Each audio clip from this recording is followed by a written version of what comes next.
বাংলাদেশে হিন্দুদের উপর লাগাতার অত্যাচার আর এর প্রতিবাদে বিভিন্ন জায়গায় সনাতনী সমাজের পক্ষ থেকে মিছিল করা হয়। গতকাল ধর্মতলায় সনাতনী সমাজের সভা থেকে প্রশ্ন তুলেছেন কার্তিক মহারাজ এই বলে যে ভারত সরকার এখনো কেন নীরব। শুনুন। ইউনিস কালকে যে বক্তব্য রেখেছেন, তিনি রাজনৈতিক দলের সঙ্গে বৈঠক করলেন, আওয়ামী লীগ তাতে ছিল না, এবং তারপর যে বক্তব্য রাখলেন, কি বলবেন? উনি যে ধর্মের মানুষ, যেভাবে উনি ক্ষমতায় এসছেন ব্যাকডোর দিয়ে, তাকে এই বক্তব্য রাখতেই হবে এবং আগামী দিনে তারও অবস্থা হবে সেটা উনি বলছেন। আওয়ামী লীগ কেন আসেনি, আওয়ামী লীগ এলে তাদের যা অবস্থা হবে, যেটা আপনারা দেখেছেন বাংলাদেশ ছাত্র আন্দোলনের সময় শুধু বাঙালি হিন্দুদের উপরে অত্যাচার হয়নি, বহু যারা আওয়ামী লীগ ছিলেন, যারা হাসিনাপন্থী ছিলেন, তাদেরকেও হত্যা করেছেন, তাদেরকেও মেরেছেন নির্মমভাবে।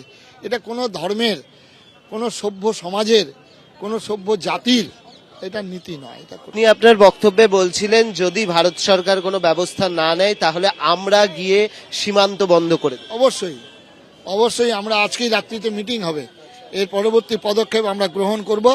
আমরা আমাদের যেমন ত্রিপুরায় যেমন বন্ধ করে দিয়েছেন, আসামে বন্ধ করে দেওয়া হচ্ছে, পশ্চিমবঙ্গে আমরা কিছুদিনের জন্য বন্ধ, কিছু ঘন্টার জন্য বন্ধ করেছিলাম। এটা যদি খালি আলু আর পেঁয়াজ বন্ধ করে দেওয়া হয় তাহলেই বাংলাদেশ বুঝবে কি অবস্থা। মানে সেটা কি আপনার মনে হচ্ছে যে এই পথে হাঁটতে হবে? ভারত সরকার কি কোনো ব্যবস্থা নিচ্ছে? আমাদের আশ্বস্ত করেছেন আগামী 15 দিনের মধ্যে ওনার একটা ব্যবস্থা হচ্ছে ভারত সরকারের তরফ থেকে। যদি না হয়, আপনারা তো আজকে বৈঠকে বসছেন, তাহলে আজকের বৈঠকে হয় তাহলে আমরা আজকে বৈঠকে সিদ্ধান্ত নেব, তারিখ ঘোষণা করে দেওয়া হবে, এক একটা বর্ডারে গিয়ে আমরা ধর্ণা করব। আসবো পরের খবরে। রাজ্যসভায় কংগ্রেস সাংসদ অভিষেক মনু সিংভির আসন থেকে 50,000 টাকা উদ্ধার, এরকমই চাঞ্চল্যকর দাবি করেছেন রাজ্যসভার চেয়ারম্যান জগদীপ ধনকর। গতকাল অধিবেশনের পর তল্লাশির সময় 50,000 টাকা উদ্ধার হয়। কংগ্রেস সাংসদ সিংভির জন্য নির্ধারিত আসন থেকেই উদ্ধার হয় 50,000 টাকা। ঘটনার পূর্ণাঙ্গ তদন্তের নির্দেশ দিয়ে দাবি রাজ্যসভার চেয়ারম্যানের। সাংসদরা নিজেদের আসনে তালা দিয়ে আসতে পারেন না, কিভাবে টাকা রাখা হলো খতিয়ে দেখা দরকার। রাজনীতির ঊর্ধ্বে উঠে তদন্তের প্রয়োজন, প্রতিক্রিয়া Abhishek Manu সিংভির। I never heard of it. I reached the inside of the house yesterday at 12:57 p.m. In the afternoon. The house rose at 1 p.m., 3 or 4 minutes after I entered the house. From 1 to 1:30, I sat with Mr. Ayodhya Prasad in the canteen in Sangam and had lunch. At 1:30, I left Parliament.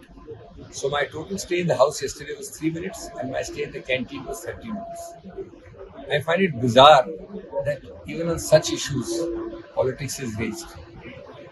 Of course, there must be an inquiry as to how people can come and put anything anywhere in any seat. It means that each of us must have a seat where the seat itself can be locked and the key can be carried home by the member of parliament, because everybody can then do things on the seat and make allegations about the seat.